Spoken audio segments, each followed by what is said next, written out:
오늘은 조사 과정에 대해서 설명을 드리겠습니다. 욕구 발견은 간단하지만 그리 쉬운 과정은 아닙니다. 고객의 욕구를 분명하게 정의하면 해결책이 당연히 드러나게 되어 있습니다. 욕구 발견의 핵심은 제품 구매와 사용 방식 사이에 존재하는 틈, 공백을 찾는 일입니다. 욕구가 어떤 특정한 해결안보다 더 오래 지속되기 때문에 조사자가 고객 욕구를 포착하는 데 집중한다면 욕구를 포착할 수가 있겠죠. 따라서 올바로 관찰한다면 기회가 나타날 것이고 그릇되게 본다면 노력은 낭비가 될 것입니다. 욕구 발견은 제품 설계 조사의 한 과정이죠. 그 목적은 제품이 만족을 목표로 하는 사용자의 기본적인 욕구를 확인하는 것입니다. 욕구 조사는 고객의 욕구를 이해하여 설계 기범과 제품 해결책을 창출하는 과정입니다. 설계 기범은 고객 욕구를 해결함으로써 고객에게 실제 가치를 제공하는 당연적 품질 특징이나 성능의 높은 수준을 말합니다. 제품 해결책은 실제 사용자 욕구를 충족하고 직접적으로 설계 기범을 따르는 컨셉 제품과 원형 제품이죠. 고객의 욕구를 밝혀내서 제품 아이디어로 연결하기 위한 조사 과정은 구상과 준비, 관찰과 기록, 그리고 해석과 재구성으로 이루어집니다. 구상과 준비는 조사 과정의 첫 단계가 되죠. 첫 단계로 조사 문제, 범위, 목적, 표적 고객이나 고객 집단을 결정합니다. 질문의 유형과 찾을 정보를 사전에 구성하는 단계가 되겠습니다. 다음 단계로 넘어가기 전에 2차 자료와 기타 조사를 잘 이해하는 것이 중요하죠. 이미 이루어진 조사를 다시 반복할 필요는 없습니다. 조사를 시작하기 전에 준비할 사항이 몇 가지가 있습니다. 조사 문제를 구성하고 조사의 목적을 결정합니다. 모집단을 정의하고 시장 분할을 확인하고 고객과 시장을 일치시킵니다. 그런 다음에 주제에 근거한 설정된 자료를 조사하는 것이죠. 관찰과 기록, 고객의 행동과 그들이 직면하는 문제를 발견하는 것입니다. 고객들이 문제로서 전혀 깨닫지 못하거나 지적하지 못하는 것도 문제가 되겠습니다. 고객의 행동을 방해하지 않을 뿐만 아니라 고객이 관찰받는다는 것을 알지 못하는 자연스러운 환경을 조성하는 것이 중요합니다. 고객을 관찰할 때 고려해야 될 요소들이 몇 가지가 있습니다. 관찰할 집단에 몰두하고 고객을 이해하기 위해서는 조사자는 관찰할 집단의 상황에 자신을 노출해야 합니다. 자연스러운 행동을 유지하도록 고객에게 강요하지는 않아야 되겠고, 관찰받을 때 사람들은 자신의 행동을 경계하고 최선으로 유지하려고 하기 때문이죠. 또한 적절한 기록 방법을 사용해야 되겠습니다. 해석과 재구성 단계는 이전 단계에서 얻은 정보를 해석하고 처리하는 절차가 되겠습니다. 제품 개발 과정은 욕구 발견 과정과 병행하여 계속 진행할 수 있고, 고객의 상황을 개선하기 위한 문제가 해결될 필요가 있다는 것을 기억해야 합니다. 해석과 재구성 단계에서는 욕구 서술문을 만들고 욕구를 분류하고 욕구의 우선순위를 정합니다. 그런 다음에 조사를 재구성하는 것이 되겠습니다. 고객의 숨겨진 욕구를 탐구할 때 직면하는 문제점들이 있죠. 새로운 고객 욕구를 평가하기 위한 자원이 충분하지 않습니다. 새로운 고객 욕구에 관한 정보를 체계적으로 수집하지 않는 경향이 있죠. 고객 욕구의 평가가 과도하게 단기적인 고객 만족에 집중하는 경우가 있습니다. 숨겨진 미래 욕구를 잊고 고객은 경쟁 제품 안에 존재하는 동일한 기술적 해결안을 원합니다. 고객은 배경 욕구를 나타내지 않습니다. 개별 고객의 의견이 고객 욕구를 평가할 때 너무 지배적이죠. 고객의 새로운 욕구에 관한 정보는 편견이 있고 개발 중에 변경될 수가 있습니다. 사용자들이 현재 제품과 기술적 해결에 지나치게 고착되는 경우가 있고 비관련 제품일 때 컨셉을 사용자들이 평가하는 것이 어렵습니다. 또한 사용자들이 기술을 이해하기가 너무 어려운 경우가 되겠죠. 이러한 경우가 고객 욕구를 탐구할 때 직면하는 문제가 되겠습니다. 자료 분석에 대해서 설명을 드리겠습니다. 고객의 욕구 평가 과정을 제품 개발 과정과 잘 통합하는 것이 중요합니다. 정보가 컨셉과 제품 속성에 관한 의사결정에 사용될 수 있도록 고객의 욕구 평가는 제품 개발 과정 이전에 이루어져야 합니다.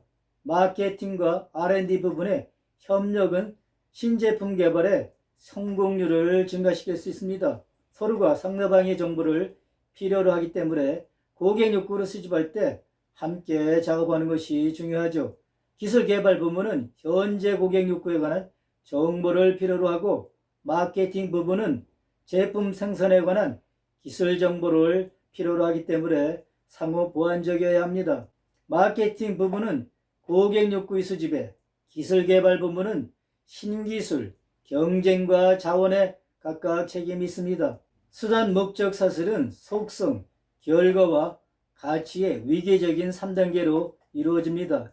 예를 들면 스타벅스는 커피를 판매하는 장소보다는 편안한 장소, 음악과 향기가 있는 분위기와 즐거운 대화를 할 수 있는 곳입니다. 커피라는 속성을 토대로 편안한 장소, 음악과 향기가 있는 분위기와 즐거운 대화라는 결과를 얻게 되어 최종적으로 정서적 안락과 행복이라는 가치를 주기 때문에 찾는 곳이죠. 이와 같이 소비자는 기업이 제공하는 제품 속성을 통해 편익을 느끼며 최종적으로 도달하고자 하는 추상적인 가치를 얻을 것으로 기대하여 구매하게 되는 것입니다. 이처럼 소비자의 마음속에 제품 속성과 속성이 제공하게 될 편익과 가치를 연결하는 인지구조적 사슬이 존재한다는 개념이 수단 목적 사슬이 되겠습니다. 가치는 소비자의 행동을 동기화하고 제품이나 서비스 속성에 대한 흥미를 유발합니다. 수단 목적 사슬을 도해로 설명드리겠습니다. 속성은 물리적 특징이 되겠죠. 즉 구체적인 속성이 되겠습니다. 미백치약에 대해서 예를 들겠습니다. 미백치약은 속성이 이를 하얗게 하는 연마제가 되겠습니다. 이런 것은 물리적인 형태가 있기 때문에 오감에 의해서 구분이 될 수가 있겠죠. 치약을 사용함으로써 얻는 결과는 하얀 이가 되겠습니다. 즉 미백 효과가 되겠습니다. 미백 효과는 결과가 되겠고, 이것은 심리적인 결과와 연마제로 인한 하얀 이, 기능적 결과 두 가지가 복합됐다고 볼 수가 있겠죠. 이렇게 하얀 이를 갖게 되면 자신감이나 행복을 얻게 됩니다. 이것이 가치가 되겠고, 최종적 가치 또는 수단적 가치가 되겠습니다. 이렇게 속성, 결과, 가치로 올라갈수록 추상적이고, 가치, 결과, 속성으로 내려올수록 구체적인 것이 수단 목적 사슬이 되겠습니다. 고객 욕구의 충족과 차별화의 경쟁력을 갖기 위해서 회사는 소비자의 욕구를 끊임없이 처리하고 또 창출해야 합니다. 처리하지 않는다면 고객의 소리를 무시하는 결과가 되어 고객은 회사를 떠나게 될 것입니다. 회사는 4가지 유형의 정보를 언제나 올바르게 수집하지 않고 있습니다. 즉 해결한, 사양, 욕구와 편익이 되겠습니다. 해결하는 고객들이 사용하는 제품이나 서비스에서 얻기를 원하는 물리적이거나 유형적인 특징이 되겠습니다. 사양은 중량, 색상, 크기나 외양처럼 차별적인 설계의 특징이 되겠죠. 욕구는 신뢰할 수 있는 또는 효과적인 또는 화려한처럼 개발팀에서 잘못 해석하기 쉬운 부정확한 서술어가 되겠습니다. 편익은 다소 욕구와 비슷하지만 매우 모호한 표현으로 고객이 누리는 심의적인 혜택이 되겠습니다. 따라서 회사는 이러한 것들을 정확하게 수집하는 시스템을 구축하는 것이 필요합니다. 고객에 대한 심층 이해의 중요성에도 불구하고 대부분의 회사들은 전통적인 마케팅 조사에 많이 의존합니다. 이러한 근본적인 이유는 첫째, 회사는 전통적인 방법과 새로운 방법으로 포괄적인 마케팅 조사를 실행할 자원을 갖고 있지 못하기 때문이죠. 둘째는 회사는 새로운 방법에 대한 지식이 부족합니다. 마지막으로 회사는 고객의 욕구를 수집하고 분석하는 것이 어렵다는 것을 압니다. 그렇기 때문에 조사자들이 조사 결과가 실제 결과와 다를 때 나름대로 불안감을 해소하고 편안한 심정을 유지하기 위해서 전통적인 방법을 집착하게 됩니다. 숨겨진 욕구 분석을 수행하기 위해 첫 단계는 조직이 개선 제품과 혁신 제품을 개발하려고 하는 것을 조사자가 알게 하는 것이죠. 목표가 설정될 때 시장 조사를 계획합니다. 그것은 전통과 새로운 방법을 결합하지만 목표가 매우 혁신적인 제품을 개발하는 것이라면 새로운 방법에 집중해야 합니다. 자료가 수집되고 분석으로부터 사용자 욕구와 욕구 서술이 확인이 되죠. 이러한 과정의 결과로 인해서 혁신 제품을 확실히 아는 제품 속성을 정의합니다. 고객들이 더욱 복잡한 사슬을 갖는 경향이 있기 때문에 회사는 표적 고객을 아는 것이 중요하죠. 고객의 소리를 포착하기 위해 표적 고객을 신중하게 선정해야 하는 이유가 있습니다. 만족하지 않은 고객보다 오히려 만족한 고객이 조사에 더 잘 응하는 것입니다. 그러나 만족하지 않은 고객은 제품에 없는 것에 관한 유용한 정보를 많이 제공할 수가 있죠. 조기 수용자들이나 잠재 고객들은 신기술을 수용하는 첫 번째 사람들입니다. 그들은 기술을 더 많이 수용하기 때문에 제품이 주류 시장에 출시되기 전에 가치 있는 피드백을 제공할 것입니다. 표적 고객뿐만 아니라 조사할 분야를 아는 고객이 중요합니다. 조사의 목적이 명확하게 정의되어 있지 않다면 질문과 관찰할 문제를 아는 것은 어렵게 됩니다. 고객 가치 사슬 분석은 회사의 이해관계자들이 서로 상호작용하는 방법을 계략적으로 살피는 도구입니다. 이해관계자들은 원자재 공급자, 소매상과 최종 사용자를 포함하죠. 가치 사슬이란 기업 활동에서 부가가치가 생성되는 과정을 의미하는데 생산, 마케팅, 판매, 물류, 서비스 프로세스를 말합니다. 가치 사슬은 주요 활동과 주요 활동을 지원하는 지원 활동이 있죠. 주요 활동은 기업의 부가가치 창출에 직접적인 영향을 미치는 활동으로 조달 물류, 생산 출합 물류, 마케팅 및 판매와 서비스 활동 등이 되겠고, 부가가치 창출에 간접적인 영향을 미치는 지원 활동은 경영 일반, 기획, 재무, 회계, 법무 등 기업 하부 구조, 인적 자원 관리, 기술 개발과 조달 등이 있습니다. 따라서 고객의 욕구를 파악해 기업이 어떤 가치 사슬 과정에서 차별화된 전략을 할 것인지를 결정하는 것이 중요합니다. 이해관계자 간의 상호작용은 주로 돈, 정보나 제품의 교환이죠. 신제품을 출시할 때 명확한 전략을 갖는 것은 중요하고, 고객 가치 사슬 분석은 이럴 때 도움이 됩니다. 모든 관계자들 간에 상호작용하는 방법을 계략적으로 살펴보는 것으로 제품 개발팀은 제품이 어떻게 사용되는지와 고객의 욕구와 요구사항을 잘 이해할 수가 있습니다. 고객 가치 사슬 분석을 수행하는 것은 어떤 고객 집단이 시장 분석에서 제외되는 것을 방지하고 고객의 욕구나 요구사항을 밝혀낼 수 있는 것이죠. 고객의 숨겨진 욕구를 찾아내는 것은 기업이 새로운 아이디어나 제품 개발에 대한 단서를 찾을 수 있는 중요한 계기가 되겠습니다. 고객 욕구의 분류에 대해서 설명을 드리겠습니다. 고객 욕구를 조사하게 되면 고객 욕구를 분류해야 되겠죠. 개발팀의 욕구 분류를 토대로 잠재적 소비자를 대상으로 한 욕구 분류를 실시하고 양자를 비교해서 유사점과 차이점을 분석하고 재구성하는 절차가 되겠습니다. 개발팀의 욕구 분류와 마케팅팀의 고객 욕구를 비교하는 것이 바람직하다고 볼 수가 있겠습니다. 왜냐하면 양자가 보는 시각과 정보의 차이가 크기 때문에 잠재적 소비자가 오해하거나 이해하지 못한 부분이 나타날 수가 있기 때문이죠. 고객 욕구의 분석은 분류, 서열화와 포괄적인 방법으로 할 수가 있습니다. 고객들은 제조나 설계 방법보다 오히려 다른 특징과 기능에 따라 제품을 분류하는 경향이 있습니다. 이것은 고객의 욕구를 정확하게 기술하는 결과가 됩니다. 가치 있는 분석을 위해서는 원자료를 욕구 서술문으로 변환해야 합니다. 욕구 서술문은 고객이나 고객 집단으로부터 얻은 명확하고 정확한 욕구 서술이 되겠습니다. 욕구 서술문을 구성할 때 사실에 근거하고 편견이 없어야 하고 제조 방법이 아니라 제품이 수행하는 기능, 제품 수행 기능에 의해서 작성해야 합니다.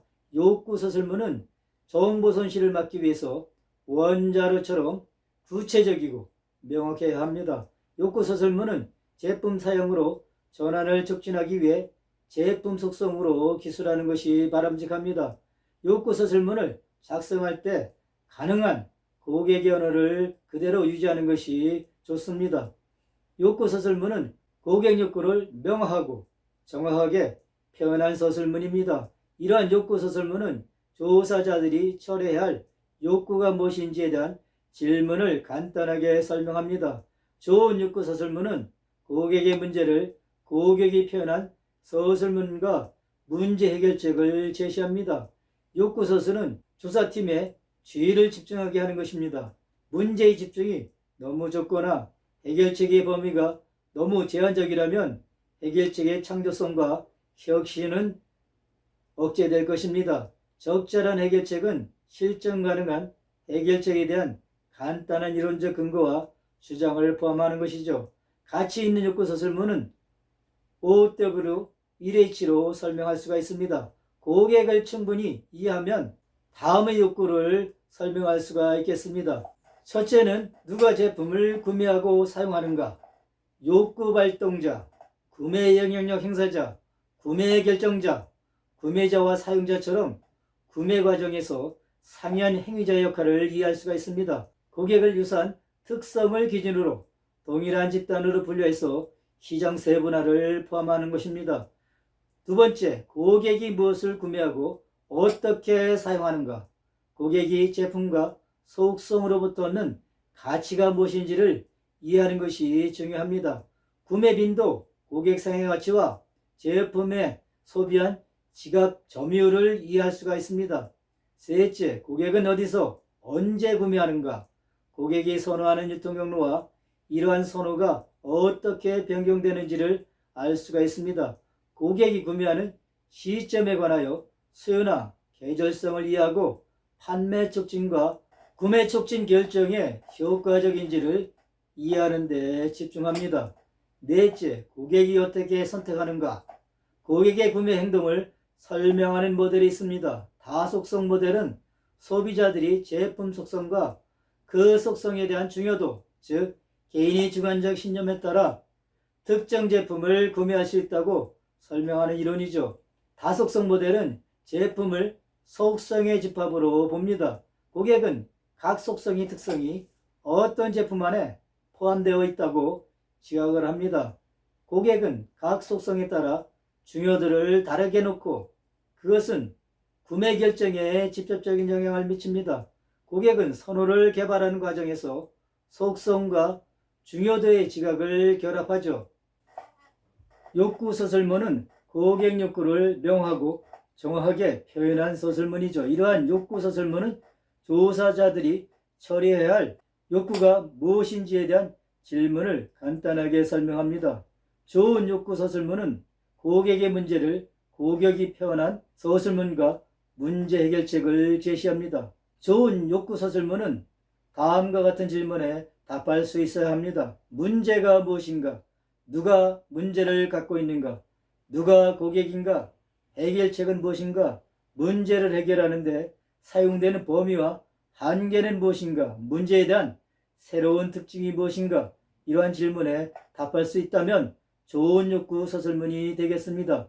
욕구 서술은 욕구 조사팀의 주의를 집중하는 것이죠.